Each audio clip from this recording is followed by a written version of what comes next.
히브리서 4장 1절에서 16절까지 되겠습니다. 히브리서 4장 전체가 1절에서 16절까지 나와 있습니다. 우리 말씀을 좀 교도하는 시간을 가지겠습니다. 그러므로 우리는 두려워할지니 그의 안식에 들어갈 약속이 남아 있을지라도 너희 중에 혹 미치지 못할 자가 있을까 함이라.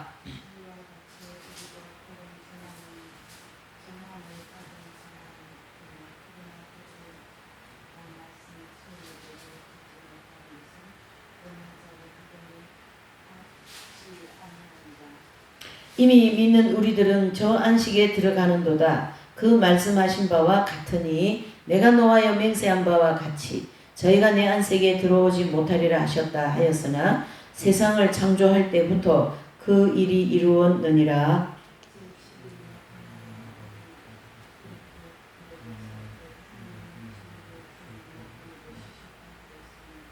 또다시 거기 저희가 내 안식에 들어오지 못하리라 하였으니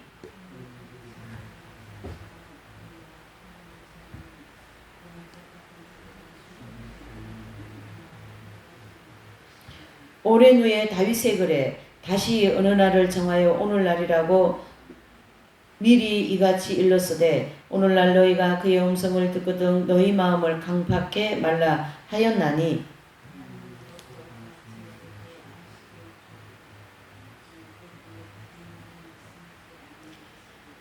그런즉 안식할 때가 하나님의 백성에게 남아 있도다.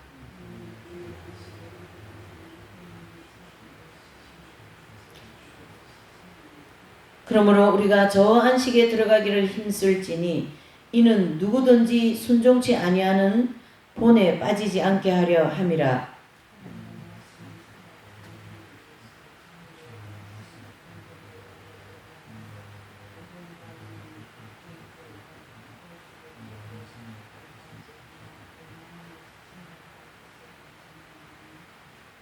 지으신 것이 하나도 그 앞에 나타나지 않음이 없고 오직 만물이 우리를 상관하시는 자의 눈앞에 벌거벗은 것 같이 드러나느니라.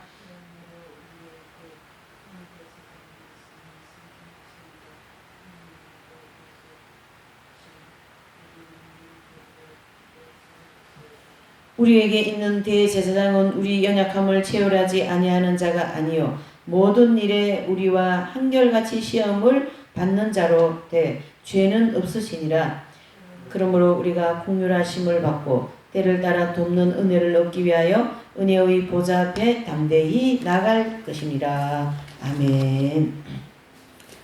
네, 이제 불볕더위와 같은 더위가 8월이 아닌 9월 중순까지 우리가 이제 왔었는데 이번 주에 지난주죠. 그러니까 비가 어제 종일 와가지고 비록 교회는 물이 새지만 비가 많이 오면서 그 어둠이 아니죠. 더위가 물러갔어요. 그러니까 조금 이제 숨을 쉴만 합니다. 그래서 여러분들도 좀 더위에서 벗어나서 좀 마음이 좀 더위로부터 부담이 좀 많이 없어지고 그렇게 하신 것 같습니다. 그래서 자, 하나님 앞에 거기까지도 감사한 것 같습니다. 여러분 지금은요, 일본, 중국, 저쪽 러시아는 지금 전쟁 중이라서 더 말할 것도 없고요. 이 전 유럽으로 해서 완전히 지금 초토화입니다. 폭염, 태풍, 또 회오리, 바다 이거 있잖아요. 바다가 다 뒤집어지고 말이죠. 지진, 처처의 지진과 전쟁이 지금 일어나고 어찌 대한민국 여기만 이렇게 싹싹 비껴가는지 모르겠어요. 지금 이 내용을 보면 이 현실을 보면서 여러분들이 좀 보이는 것이 있었으면 좋겠어요. 무슨 말이냐 하면 그 보이는 것은 7년 대환란 들어가면요. 7년 대환란 들어가면 기독교 국가는 이와 같이 지켜주신다라는 걸 여러분 믿으시길 바랍니다. 할렐루야. 아멘이십니까? 7년 대환란은 사람의 힘으로 절대 견딜 수 없는 지옥을 방불케 하는 그런 시대예요. 7년 동안. 대환란은요. 그렇기 때문에 하나님의 보호하사가 없으면 지금은 자기 힘으로도 살아갈 수 있어요. 자기 능력으로 주식하고 뭐하고 해서 돈 벌어서 좋은 집 사고 좋은 차 타고 다닐 수 있는 그런 기회가 돼요. 지금은. 마귀적인 방법으로도 얼마든지 통하는 방법 때인데요. 대환란 때는 그 방법이 통하지 않습니다. 마귀적인 방법, 인간적인 방법으로 인생을 살았다면 거의 적그리스도 밥 되고요. 지옥 백성으로 단정될 정도로 고통스러운 그런 일이 있다니까요. 여러분. 예, 지금하고는 너무 틀립니다. 하기 때문에 하나님이 보호하지 않으시면 절대 못 사는 때가 7년 대환란인데 그때 하나님의 백성과 하나님을 믿는 기독교 국가들은 이와 같이 지켜주신다. 이거를 이 시대에 지금 돌아가는 상황을 보고 깨달으시라고요. 아멘이십니까? 네. 얼마나 하나님 은혜가 크십니까? 여러분. 자녀도 건강하죠. 이 사기치는 사람들이 교회 안에도 버글버글합니다. 우리 공동체도 있었어요. 진리로 사기치고 물질로 사기치고 그래서 평생 모은 돈 거기다 다 갖다 넣어갖고 막 그런 일도 있어요. 없는 줄 아십니까 여러분? 하나님께서 도와주시지 않으시면 우리가 살 수 없는 시대로 우리가 살아가고 있어요. 그것이 다 은혜가 아니겠습니까? 지금 우리가 이 정도로 그래도 내 잘못한 것도 많고 하나님 뜻대로 살지도 못하는 게 많은데 이 정도로 우리를 지켜주시고 보호하신 것은 무조건 뭐예요? 감사합니다. 무조건 입술에 무조건 감사를 입에다가 달고 댕겨야 되는 거예요. 근데 감사할 마음이 내 마음에서부터 없습니까? 그것은 축복받을 마음이 못 되는 거예요. 축복을 주시려고 해도 축복을 내가 안 받겠다는 거나 마찬가지다. 이렇게 보셔야 된다. 이런 뜻입니다. 자, 오늘 이 히브리서 4장 1절에서 14절에 16절의 말씀은 크게 세 단락으로 나눌 수가 있어요. 아주 깔끔합니다. 이 내용이 안식에 대하여서, 그 다음에 살아있는 말씀에 대하여서, 그 다음에 대제사장에 대하여서 요 세 단락으로 4장을 정리해 볼 수가 있습니다. 아까 제가 서두에 얘기한 것처럼 하나님의 말씀은 영적인 말씀이요. 영이신 하나님이 말씀하시기 때문에 내가 영적인 마음이 열려야, 내 귀가 영적으로 열려야 하나님 말씀이 들어옵니다. 이해가 되십니까? 뭡니까? 뭐 세상적인 표현으로 뭐 고기도 먹어본 사람이 맛을 안다는 것처럼 하나님의 말씀도 들리는 사람이 하나님 말씀의 맛을 안다. 이런 뜻입니다. 모든 것이 내가 뭔가가 나한테 뭐가 와야만이 어떻게 해요? 그게 내 것이 되는 거거든요. 와 같이 우리가 하나님 말씀을 들을 때 그냥 평소에 듣는 것처럼 늘 듣는 얘기, 저 히브리서 4장 말씀 누가 모르냐, 안식을 모르냐, 그런 마음으로 오늘의 말씀을 접한다면 전혀 영양가가 없습니다. 유익이 없습니다. 하지만 하나님께서 오늘 이 히브리서 4장을 통하여 우리에게 반드시 주시고자 하시는 세 가지 안식에 대하여서 살아있는 하나님의 말씀, 이 말씀 앞에 수식어가 뭐가 있습니까? 살아있다. 하나님의 말씀은 살아있다. 나를 통하여 하나님 말씀이 움직이고 있다. 그 얘기를 하시는 거예요. 또 대제사장은 누구셔요? 예수 그리스도. 대제사장이신 예수 그리스도를 깊이 생각하라. 그렇게 히브리서 기자는 이 히브리서 편지를 보내는 그 대상들이 지금 극심한 환난 가운데 있기 때문에 계속 환난에서 떠나면 안 됩니다. 믿음에서 떠나면 안 됩니다. 여러분들 꼭 믿음을 지키시기를 바랍니다. 그러면서 쭉 피력해 나가면서 클라이막스가 어디냐면은 히브리서 11장에서 믿음은 이런 주제에 만약 전 성경에 나오는 인물들의 믿음을 거기다가 다 기록을 해버린 거예요. 누가요? 히브리서 기자가.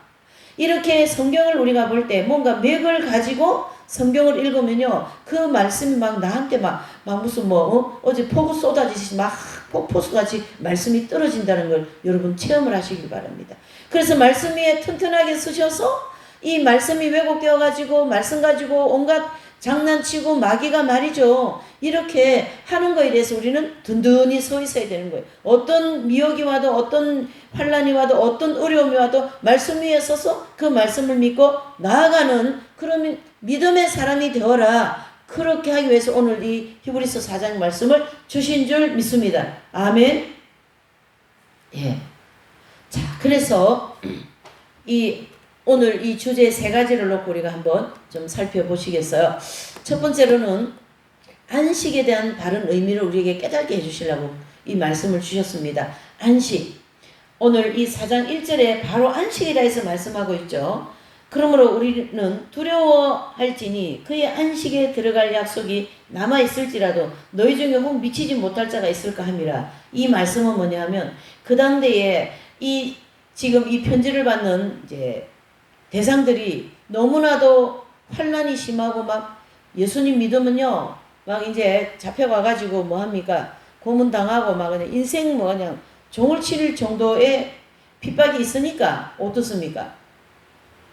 그 핍박 때문에 예수님 믿기가 어려운 상황이라서 이 기독교인들이 막 예수님을 떠나고 교회를 떠나고 막 믿음을 저버리고 하는 이런 배교의 일이 있었던 거예요. 그래서 여러분 배교자가 되면 안 됩니다. 배교하지 마세요. 예수님을 끝까지 붙들으시고 예수님을 끝까지 믿으세요. 하나님이 지켜주실 겁니다. 그러니까 그 안식에 들어가지 못할까봐 내가 이 편지를 쓴다 이 뜻이에요. 지금 여기 1절에 보면 그래서 저희와 같이 우리도 복음 전함을 받은 자니 그러나 그 들은 바 말씀이 저에게 유익되지 못한 것은 듣는 자가 믿음으로 화합하지 아니함이라. 말씀을 선포하는데 그 핍박 때문에 그 고난 때문에 말씀이 들어오지가 않는 거라. 빨리빨리 나는 이 교회를 안 나와야지. 빨리 믿음으로부터 떠나야지. 이런 마음이 있는 사람들에게 그렇게 하면 안 됩니다. 그 얘기를 하는 거예요 지금. 간단하게 들으셔야 돼요. 이미 믿는 우리들은 저 안식에 들어가는 듯다 그 말씀 바와 같으니라. 여러분 안식에 들어갈 수 있도록 계속 히브리서 기자는 저와 여러분들에게 말씀하시는데 그 안식은 하나님께서 벌써 창세기를 통하여 우리에게 보여주고 있습니다. 하나님은 안식을 취하시면서 보시기에 좋았더라 이렇게 창세기 2장에서 말씀하고 있죠. 그래서 이 안식을 우리에게 주신 것은 하나님이 좋았던 거였기 때문에 우리를 축복해 주시기 위해서 안식일을 딱 정해 놓으신 거예요. 그래서 6일을 이루려고 7일째는 우리에게 안식을 이제 취하도록 하셨는데 그 안식은 그냥 가만히 널브러져 가지고 뭐 놀고 뭐 그런 안식일이 아니라 그 안식일을 통하여 주님 앞에 나와 예배하고 말씀 선포하는 데 듣고 또 나도 말씀을 선포하고 기도하고 그 말씀을 묵상하고 그러면서 하나님을 만나는 그러한 날이 안식일이다라고 정해 놓으셨는데요. 요 원리를 구약에서는 언제나 이스라엘 백성들은 성전에 가야 예수님을 만난다 이런 개념을 가지고 있었어요. 이런 원리에 따라서. 그래서 유대인들은 성전이 자기 생명 이상으로 생각하는 게 성전이에요. 그래서 이 안식일 날은 그냥 막 모든 것을 다 내려놓고 하나님 앞에 가는 거예요. 어디에요? 성전에. 왜요? 하나님을 만나러 간다. 할렐루야. 네. 여러분 누구 만나러 가는 일 없습니까? 사람들과 미팅하는 일 많잖아요. 오늘도 만나고 내일도 만나고 또 만나고 약속하고 또 만나고 영적으로 또 만나고 말이죠. 선생님 같으신 분은요. 오전 그러니까 낮 시간과 저녁 시간 두 타임을 손님 만나는 시간을 딱 정해 놓으셨거든요. 그러면은 뭐 한 달 전까지 다 약속이 돼 있어요. 누구는 며칠 날 몇 시 오고 누구는 며칠 날 몇 시 오고 이렇게 미팅 시간이 다 정해져 있어요. 왜? 영적인 담화하기 위해서 선생님을 많이 찾아오시니까요. 와 같이 우리는 누구를 만납니까? 하나님을 만나는 시간을 기다릴 줄 알아야죠. 야 주일날이 언제 와? 어떤 분이 주일날 큰 은혜를 받았어요. 그런데요. 이분이 기다려지는 게 맨날 주일날만 기다려진다. 언제 또 교회 가나 언제. 물론 그 과정에도 그 사람 마음에 지금 성령이 함께 하셔서 함께 하시지만 교회를 가서 더 주님을 만나고 싶은 이 막 무슨 뜻이에요? 막 뜨거운 마음이 막 있는 거죠. 그런 뜨거운 마음으로 교회를 와야 돼요. 교회에 막 수천 명씩 수백 명씩 앉아 있는데 해도 그 마음이 없으면 그냥 교회 왔다가 얼굴 도장 찍고 가는 건 마찬가지다. 그런 뜻이죠. 그러면 그러한 사람들을 향하여 오늘날 뭐예요? 신앙생활, 즉 하나님 앞에 신심생활 하는 게 아니라 종교생활 한다. 이런 딱지가 붙어 있는 거죠.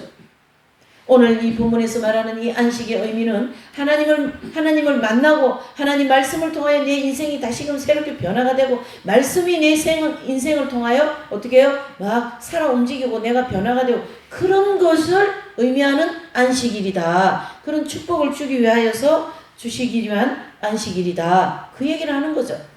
그러니까 안식일은 하루 쉬는 뭐 직장생활 하다가 피곤하니까 하루 쉬니까 좋다. 그런 개념의 안식일이 아닙니다. 이 성경에서 얘기하는 안식일.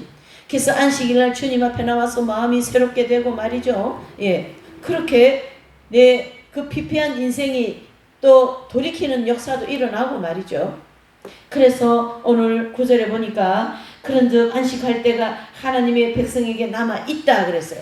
안식할 때가 하나님의 백성에게 남아있다. 우리에게 남아있는 안식을 바라보자 이런 뜻입니다. 그래서 신명기서 25장 19절에 보면 이스라엘 백성들이 가나안이라고 하는 안식의 땅에 들어갔는데 거기서 온전한 안식 즉 참안식을 누리지 못합니다. 그렇죠? 그런데 그 온전한 참안식을 누리지 못하는 이유는 모형적인 진리라는 거예요.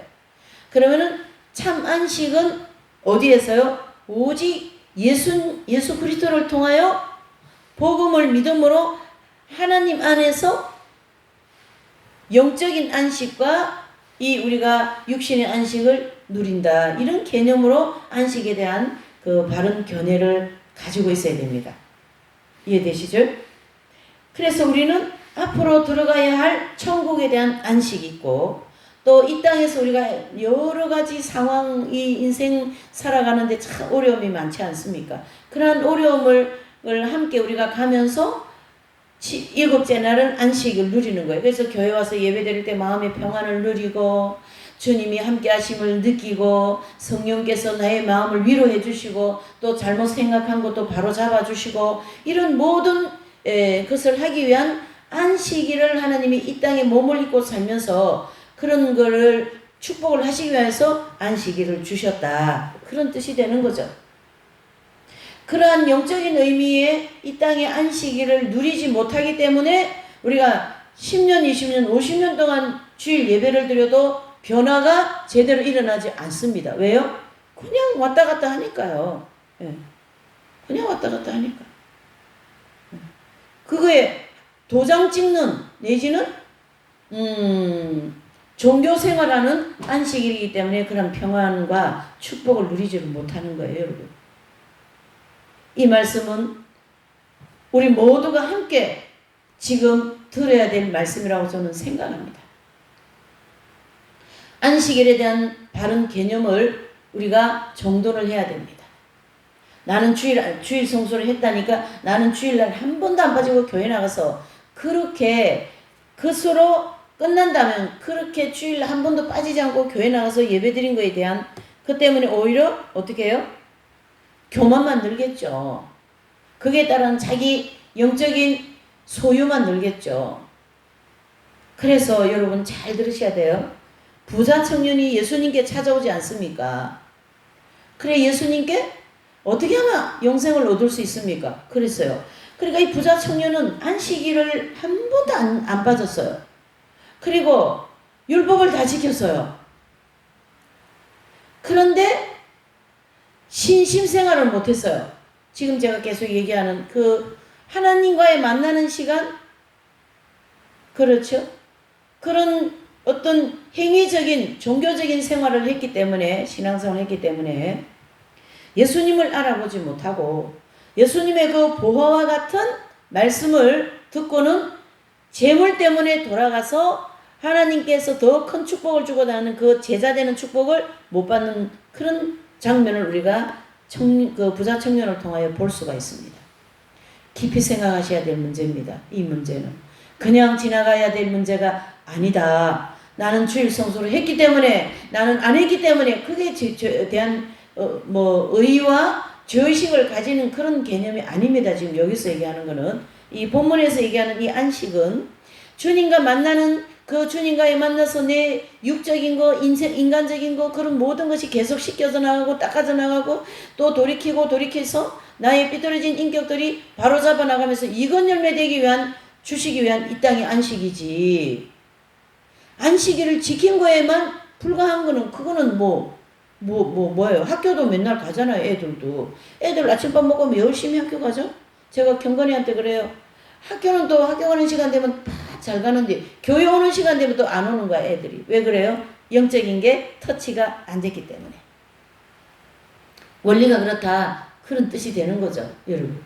이 안식에 대하여서 오늘 히브리서 4장에서 우리에게 얘기하는 이 안식을 계속 얘기하는 거죠. 이 히브리서 기자는. 그래서 이 히브리서를 기록한 기자는 지금도 몰라요. 사도 바울이라 했다가 뭐 교부도 누구라 했다가 막 그러는데 정확한 어떤 그런 증명이 없기 때문에 히브리서를 기록한 기자에 대해서는 아직까지 물음표를 달고 다닙니다. 근데 얼마나 중요한 얘기를 많이 하는지 몰라요. 누가 썼는지 정말로 히브리서는 영적인 깊이가 있는 그런 말씀입니다, 여러분. 예. 복음 이상의 말씀입니다. 이 히브리서는. 예. 그 안에 모든 기독교의 중요한 교리가 다 들어 있습니다. 근데 오늘 이 4장 안에 뭡니까? 안식과 하나님의 살아 움직이는 말씀과 대제사장이신 예수 그리스도를 거론하는 장이 히브리서입니다. 할렐루야. 그만큼 중요한 얘기가 많이 들어있는 책이 히브리서인데요. 그 중에 오늘 우리가 히브리서 4장을 살펴보는데요. 그래서 우리의 참 안식은 오직 예수 그리스도의 복음을 믿음으로 하나님 안에서 믿음으로 영적인 안식을 누리는 거죠. 그래서 거기도 보면 11절에 보면 그러므로 우리가 저 안식에 들어가기를 힘쓸지니 이는 누구든지 순종치 아니하는 본에 빠지지 않게 하려 함이라. 자, 11절을 보니까 두 단락으로 나누세요. 안식에 들어가기를 힘쓰라 그렇게 말씀하고 순종하지 아니하는 그들의 본을 받지 말라 그 얘기예요. 다른 말로 하면 불순종하는 자들은 안식일에 들어갈 수가 없습니다. 순종하는 자만이 들어가는 나라가 어딥니까? 안식의 영원한 나라. 순종하는 자만이 이 땅의 안식일 즉 주일을 순종하는 자에게만이 축복하신다. 이런 원리가 그 속에 들어있습니다. 여러분 우리 축복 좋아하지 않습니까? 축복받는 거 좋아하지 않습니까? 받으려고 그러면 거기에 맞는 나의 모든 삶이 받쳐줘야만이 거기에 주어지는 거예요. 여러분 잘 보셔야 됩니다. 조선시대에 보면 막 나가가지고 전쟁을 하고 뭐 이런 혁혁한 공적을 쌓아가 오면요. 왕이요 꼭 거기다가 상을 내려요. 그래서 왕이 뭐 고기도 내렸다가 술도 내리고 뭐 진수성찬도 내리고 막 그래요. 뭐 비단도 주기도 하고 큰 공을 세우면 이런 돈도 주기도 하고 그래요. 그것은 천국에서 왕이신 예수 그리스도께서 우리에게 예수님의 이름으로 행한 모든 것을 상을 주시는 상급의 원리가 아닙니까? 그러니까 천국에 이루어진 모든 이치가 이 땅에서 다 그 원리에 따라서 우리의 삶 속에 적용이 되고 진행되고 이루어지고 있다. 이렇게 보셔야 돼요, 여러분. 그러니까 이 상급받는 진리가 얼마나 정확한지. 예. 그래서 거기 이순신 장군이 전쟁을 해가 큰 공을 세우지 않습니까? 근데 그 왕이 말이죠. 선조 왕이 너무나도 그 큰 그릇인 이순신이라는 그릇을 끌어안을 왕의 마음의 상태가 안 되어서 그냥 그 이순신을 전쟁 이기고 들어온 사람을 갖다가 고문하고 잡아다가 막 역적으로 몰고 그러지 않습니까? 근데 다른 왕들은 보면요. 꼭 공론을 세우고 들어온 그 신하나 장군들에게 꼭 상을 내려요. 상을 내려요. 우리도 왕이신 우리 예수 그리스도께서 우리에게 상을 내리신다. 자, 상을 받으려면은 그 많은 공적이 있어야만이 상을 받는다. 그런 뜻이 되는 거고요. 하나님께서 예수님 믿는 자들과 불신자들에게 동일하게 같은 은혜를 베푸시잖아요. 해도 주시고 바람도 주시고 뭐 많은 것도 많이 주시잖아요. 믿지 않는 자들에게도. 자, 믿지 않는 자들도 이렇게 제가 보니까요. 그냥 열심히 막 머리 싸매가지고 뭐 내가 의대 가야 되겠어 그러면 머리 싸매가 공부하고 내가 이 문제를 놓고 나는 내 하는 이 분야에 대해서 달인이 돼야 되겠다. 그러면 그 달인이 되기 위해서 자기가 막 열심히 공부하고 배우고 익히고 그러면 그 사람 반드시 성공합니다. 아멘? 반드시 성공합니다, 여러분. 이 얘기는 내가 세우는 목표를 향하여 열심히 갈고 닦을 때 그 목표에 도달하는 것처럼 하나님께서 안식일을 이렇게 준비해 놓으시고 우리에게 주시고자 하시는 그 축복을 받기 위해서는 열심히 그와 거기에 맞는 나의 삶이 따라줄 때 그것이 주어진다. 그 얘기를 하는 거예요, 지금. 그래서 하나님은 언제든지 우리와 어떤 관계냐면, 뿌린 대로 어떻게 해요? 거두고, 심은 대로 수확한다. 콩난 데 콩나고, 팥난 데 팥난다. 그 얘기죠. 이게 하나님의 공의적인 하나님의 놀라운 그 섭리가 이루어지는 거예요. 그래서 내가 주님을 위해서 발바닥 불나게 전도하고 발바닥 불나게 뭐하고 뭐 그러면 주님께서 거기에 따르는 축복을 주신다 안 주신다? 주시는 거예요, 여러분. 그게 딱 한 군데 모여서 주시고자 하시는 축복의 날이 안식일이다 이 얘기입니다. 이 땅에서. 이 안식일에 대한 개념을 우리가 잘 정리하시기를 바랍니다, 여러분. 예. 그래서 11절에 저 안식에 들어가기를 힘쓰라. 여기서 힘쓰라는 말은 천국 들어가기 위해 이 땅에서 믿음으로 힘쓰라는 믿음 생활에 이제 열심히 하라는 뜻이고요. 그거를 향하여 가라고 촉구하고 있습니다. 긍정적으로 나를 포기하고 그리스도 믿음 안에서 내 앞에 놓여있는 이 모든 문제와 함께 주님 앞에 나와서 참된 안식을 누려라. 그 얘기를 하는 거죠. 자, 두 번째로는요. 말씀은 살아있다. 자, 한번 보셔요. 다 같이 한번 이 대목 한번 읽어보십시다. 말씀은 어떻게 해요? 살아있다. 말씀이 죽은 말씀이 아니에요. 말씀은 사람들이 지금 서점에 가면 막 쏟아져 있는 게 책이지 않습니까? 막 엄청난 글을 써가지고 자기 말을 하고 있거든요. 또 이런 여러 가지 요즘에는 이런 뭐라 그래요? 이런 유튜브니 이런 스크린 이런 방송이 막 발달이 되어가지고 막 토크도 많이 하죠. 누구와도 토크하고 애들하고도 하고 어른하고도 하고 뭐 성공한 사람들도 하고도 하고 뭐 그렇게 합니다.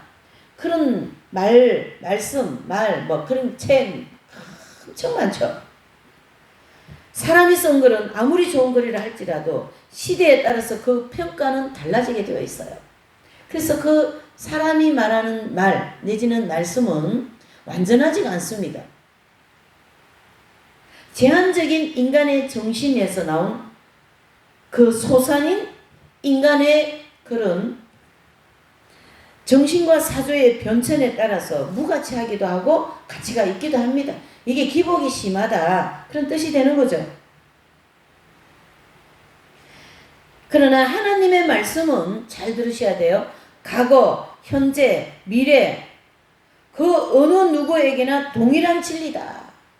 동일하게 오늘 이 히브리서 4장 말씀이 그 사람한테 전부 적용이 됩니다. 뭐 부산역에 있는 노숙자라든지 아니면은 저기 뭐 서울 가면은 뭐 100억짜리 200억짜리 아파트도 있대요. 뭐 부산에도 있겠죠. 그런데 있는 사람이라 할지라도 거기에 사는 사람이라 할지라도 잘 들으셔요. 하나님의 말씀은 동일하게 적용된다. 죄 지었으면 반드시 회개하시오. 순종하지 않으면 축복 못 받습니다. 똑같이 적용된다. 아멘이십니까? 변함없으신 하나님 말씀이 오늘도 저와 여러분들을 통하여 어떻게 해요? 움직이고 있고 살아서 역사하고 있다라는 거예요. 그래서 하나님의 말씀은 오늘 이 본문에도 살아있는 말씀이다 이렇게 얘기합니다. 그래서 하나님의 말씀은 살아있어 운동력이 있어서 우리의 심령과 골수를 쪼개버립니다. 당신은 이런 죄가 있어요. 당신은 이거 이렇게 잘했어요. 그 말씀의 기준으로 해서 잘못한 것도 말씀의 기준, 잘한 것도 말씀의 기준으로 해서 그 사람을 하나님은 판단을 하시는 거거든요. 그것이 오늘도 나한테 살아 움직이고 있습니다. 하나의 예배도, 하나의 안식일에도, 하나의 지나가다가 하나의 뭐 휴지를 하나 주는데도 그 말씀 가운데 볼 때에 정말 오른손이 하는 일이 맨손이 모르게 했다. 또 저 영혼을 사랑하는 마음으로 내가 긍휼을 베풀었다. 그 영혼을 사랑하는 마음으로 내가 기도해줬다. 그 영혼이 불쌍히 여기는 마음으로 내가 그 영혼이 복음을 전했다. 그런 말씀, 그런 것을 말씀을 기준으로 해서 하나님은 판단하시겠다는 거예요. 그것은 말씀이 살아있다라는 역사거든요. 그 말씀이 죽었으면은 말씀에는 오른손 하나님 왼손이 모르게 하라 그랬으면은 나는 뭐 오른손 하나님이 다 왼손 사람들이 다 알아주는 그렇게 했다. 근데 그렇게 했으면 왼손이 모르게 한 거에 막 하나님이 축복하시고 상급도 주시고 그랬다면 왼손이 모르게 한 걸 오른손이 모르게 한 것을 왼손도 모르게 하라. 이 말씀은 죽은 말씀인 거예요. 왜? 움직이지 않았기 때문에. 그러나 내가 오른손에 하는 일이 왼손이 모르게 하라는 이 말씀이 내한테 왔어요. 근데 내가 뭔가 하나 이렇게 행위를 했단 말이죠. 뭐 휴지를 줍는다든가 누구를 도왔다든가 누구를 선교를 했다든가 뭐 이런 교회를 도왔다든가 이런 게 있잖아요. 우리가 많이 헌신하잖아요. 그게 오른손이 하는 일이 왼손이 알게 돼갖고 막 오온전심하신 사람들이 알아가지고 칭찬도 많이 듣고 막 그래가지고 흐뭇하게 되었는데 거기다가 상급이 있다. 그러면 그 하나님의 말씀은 오른손에 하는 일이 왼손이 모르게 한 거에 대한 말씀이 죽은 겁니다. 근데 그렇게 오른손 왼손 다 알게 한 행위에 상급이 없다. 거기에 오히려 회개가 있다. 그러면 그 말씀은 살아있는 말씀이에요. 이해가 되십니까 여러분? 잘 분석을 하셔야 됩니다. 오늘의 말씀을. 왜요? 하나님 말씀은 살아있고 심령과 골수를 쪼갠다는데 그게 뭐지? 이렇게 막연하게 생각되는 경향이 많다. 그 얘기를 하는 거죠. 그래서 오늘 이 본문의 말씀을 통하여서 하나님 말씀은 살아있습니다. 말씀이 내 인생에 오면 나는 인생에 발전합니다. 그물을 예수님께서 깊은 데로 와서 내려라 그랬으면 그 말씀에 순종하면 그 말씀은 살아서 움직이는 거예요. 아멘이십니까? 500여의 기적을 하나님께서 보리떡 5개와 물고기 2마리로 먹였다. 그 말씀을 믿고 아버지 하나님 내 사업에 축복해 주시옵소서. 그러면 내가 주님 뜻대로 이렇게 살겠습니다. 막 그 말씀을 믿고 붙들고 나 이렇게 기도를 했다 말이죠. 그러면 그 말씀대로 하나님이 정말로 도저히 불가능한 가운데서 500명의 기적이 날까요? 안 날까요? 납니다. 아멘. 아멘 하는 자에게는 이와 같은 역사가 일어나게 될 줄 믿습니다. 5만 번 기도 응답을 받은 조지 몰리라는 사람이 있어요.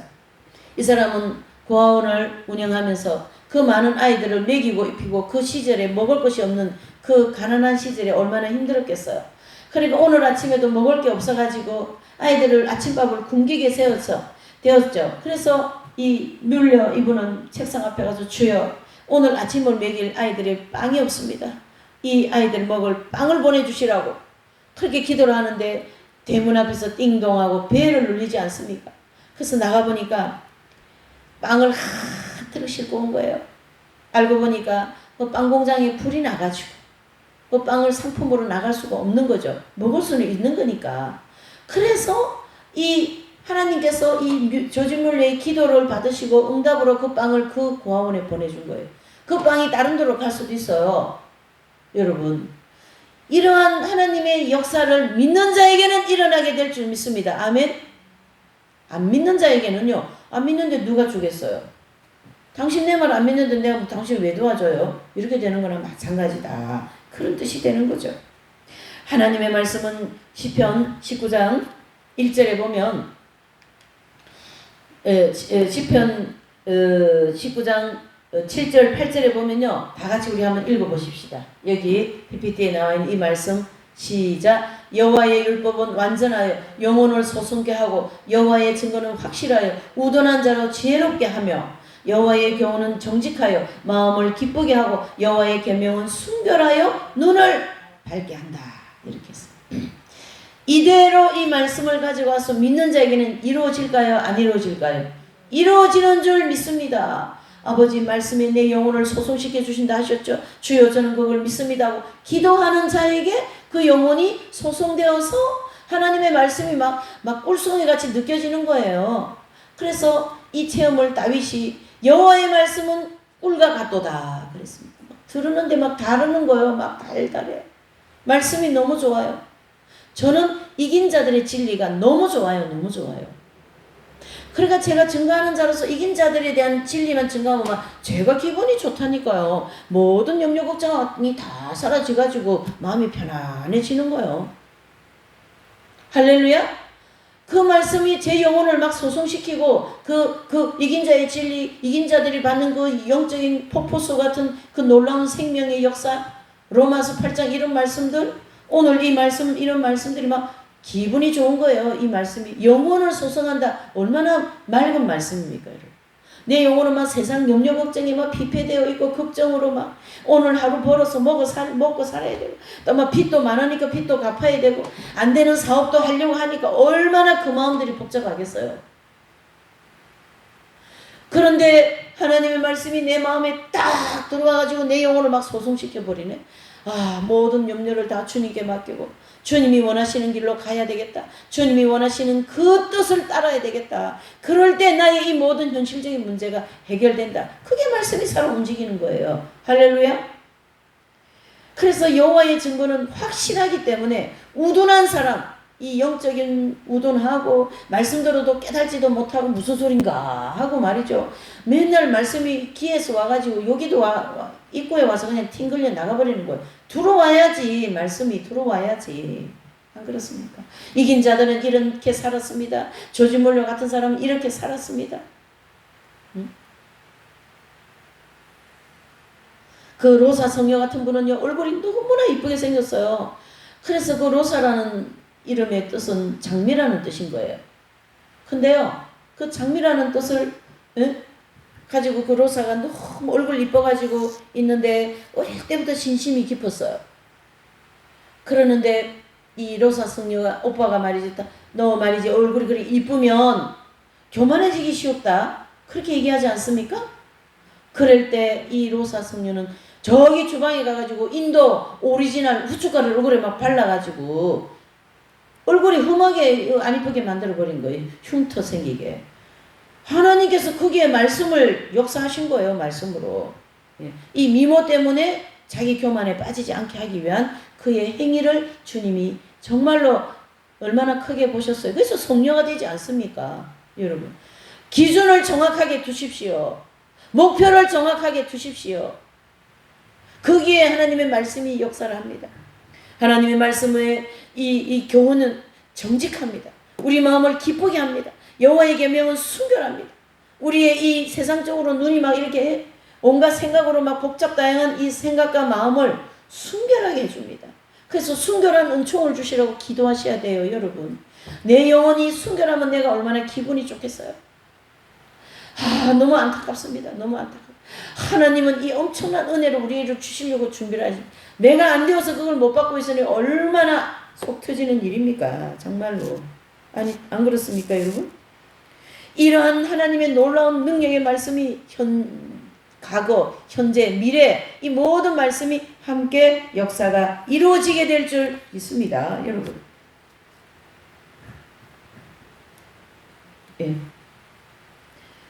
요한복음 6장 33절 12장 50절에 보면 하나님 여기 한번 읽어보시죠. 예. 자, 시작. 하나님의 떡은 하늘에서 내려 세상에게 생명을 주신다. 그랬습니다.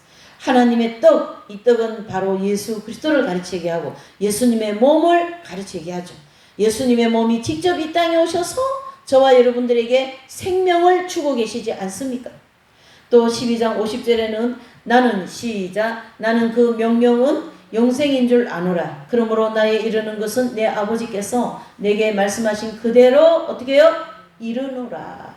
예수님이 이 땅에 오셔서 우리 모두에게 하시는 이 말씀은 아버지의 말씀이기 때문에 듣는 모두에게 그대로 이루어진다. 그 얘기를 하시는 거죠.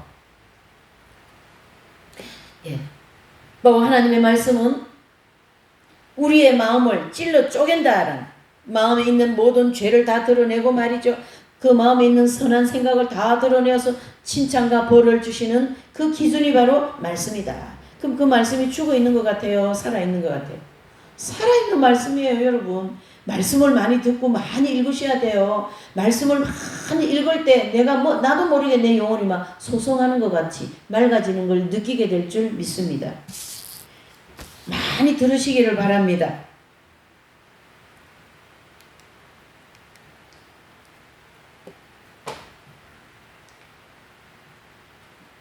해서 그러므로 항상 하나님 말씀은 살아있는 말씀이고 우리 가까이 해야 되고 그 말씀이 나를 이끌어가는 인생을 살으세요. 자, 이사야서 한번 찾아보세요. 이게 지금 떠오른 생각이기 때문에 여러분들한테 필요한 얘기인 것 같아요. 말씀을 얘기하다 보니까 40장 이사야서 40장 1절입니다. 하나님 마음이 얼마나 우리를 향한 긍휼과 자비와 그 은혜가 얼마나 우리를 그 부모가 자식을 어떤 한 육신의 분신같이 생각하시면서 우리를 그렇게 지금 사랑하신다. 자, 40장 1절이요. 시작. 너희 하나님이 가라사대 너희는 위로하라. 내 백성을 뭐요? 위로하라. 여러분, 자 2절요. 시작. 너희는 장다이 예루살렘에 말하며 그것에게 외쳐 고하라. 그 복역의 때가 끝나고 그 죄악의 사함을 입었느니라. 그 모든 죄를 인하여 여호와의 손에서 배나 받았느니라 할지니라. 아멘. 이스라엘 백성들이 하나님 말씀에 불순종하여 바벨론의 포로로 끌려가기까지 70년의 시간을 감옥살이를 하고 이제 자기 땅으로 돌아올 때 하나님께서 이렇게 말씀하니 내 백성을 위로하라. 너희는 그 우상 숭배하고 하나님 말씀 불순종하고 한 죄의 대가로 바벨론의 포로 생활을 70년의 그 복역 감옥 생활을 끝났으니까 이제 내가 너희를 뭐하리라? 축복하리라. 그 말씀 아니십니까? 포로로 끌려간 자기 백성을 보면서 얼마나 마음이 아팠겠어요. 하나님께서. 저 바보들. 그만큼 이 우상 숭배하지 말고 하나님 뜻대로 살아라고 그렇게 선지자들을 통하여 말했는데 그 말을 듣지 않고 그렇게 불순종하고 하더니만 그렇게 감옥 생활하고 나온 내 백성을 다시 축복하시겠다. 이런 뜻입니다. 오늘 이 말씀을 우리가 깊이 마음에 새기시기를 바랍니다. 세 번째로는요. 우리에게 있는 가장 의로우신 대제사장이신 예수 그리스도를 깊이 생각하라는 것. 그래서 히브리서 7장 28절에 보면 하나님 앞에 백성들의 죄의 문제를 중재하고 해결해 주시는 중보자로서 7장 자 보시오 28절이요. 자, 거기서 히브리서 7장 28절을 한번 찾아보셔요. 말씀이 말씀으로 우리를 이끌어 가신다 했잖아요. 히브리서 7장 28절 시작. 율법은 약점을 가진 사람들의 제사장으로 세웠거니와 율법 후에 하신 맹세의 말씀은 영원히 온전케 되신 누구셔요? 아들을 세우셨느니라. 그 아들 누구십니까? 예수 그리스도를 가르치게 합니다. 대제사장이신 예수 그리스도. 예수님이 골고다 십자가에서 못 박혀 죽으시고 생사람이 거기서 죽지 않습니까? 그래서 생사람이 거기서 죽어서 피와 물을 다 쏟으시고 저와 여러분들을 위하여 제물이 되셨어요. 그리고 부활하셔서 승천하셔서 지금 예수님은 우리에게 어떤 분으로 되어 있어요? 대제사장으로 되어 있어요. 그래서 우리가 죄 지을 때마다 회개하면은 대제사장이신 예수님의 중보로 우리를 용서해 주신다. 아멘. 그 얘기를 하시는 거예요. 지금 여기에서 말씀하시는. 그래서 우리에게 의로우신 대제사장이 계시지 않습니까? 그런 얘기죠. 그래서 율법은 약점이 있는 제사장들이 세워서 제사를 드렸지만 지금 저와 여러분들에게 있는 대제사장 약점도 흠도 아무것도 없는 온전케 되신 아들 예수님이 우리의 대제사장이 되어 계신다. 그런 뜻입니다.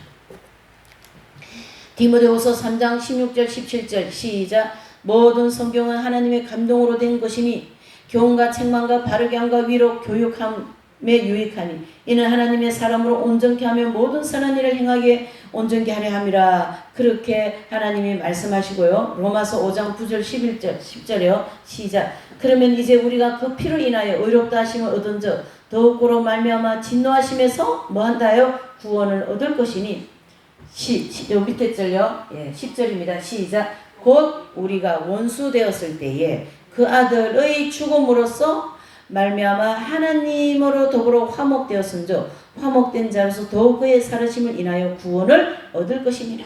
그랬습니다. 예수 그리스도를 통하여 우리는 하나님께서 구원을 주시고 그 구원이라고 하는 큰 테두리 안에서 지금까지 얘기한 모든 축복을 주시겠다. 그 뜻입니다. 이해되십니까 여러분? 고린도전서 6장 11절 요 빨간 거는요 좀 중요하기 때문에 제가 빨간색을 한 건데요. 꼭 읽으십시다. 시작. 너희 중에 이와 같은 자들이 있더니 주 예수 그리스도 이름과 우리 하나님의 성령 안에서 씻음과 거룩함과 의롭다 하심을 얻었느니라. 누구 안에서요? 예수 그리스도 성령 안에서. 그래서 성령을 받은 자는 다 예수 그리스도 안에 있는 자들이요 그들에게 하나님이 이 엄청난 말씀과 안식에 대한 축복을 주시겠다. 그런 뜻입니다.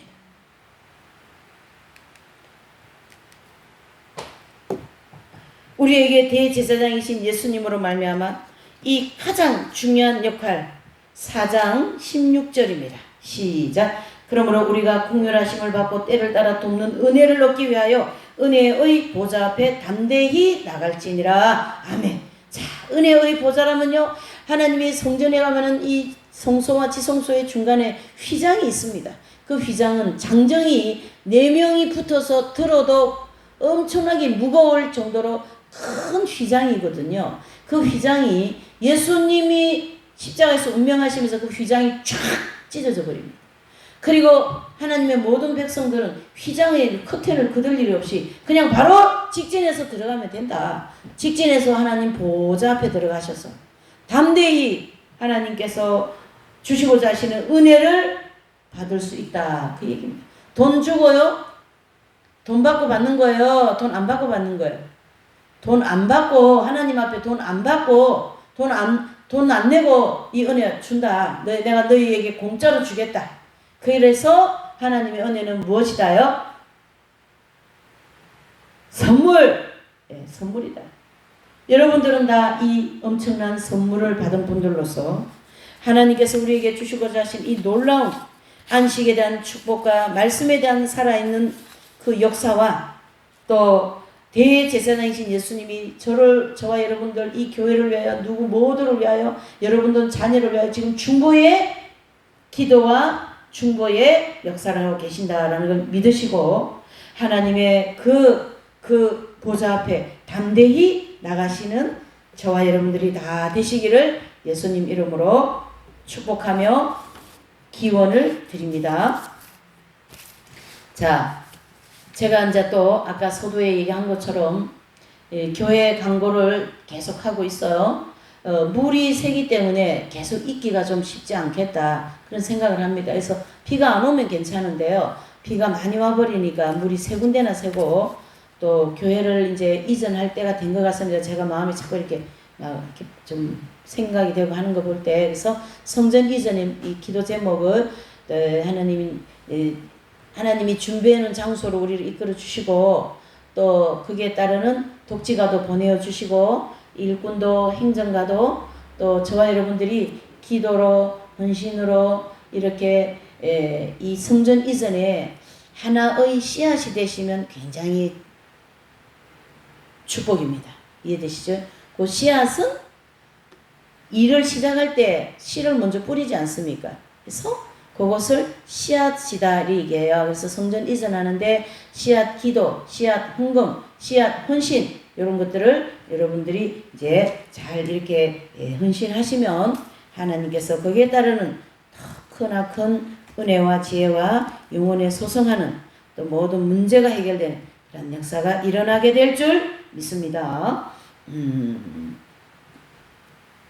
찬송가 240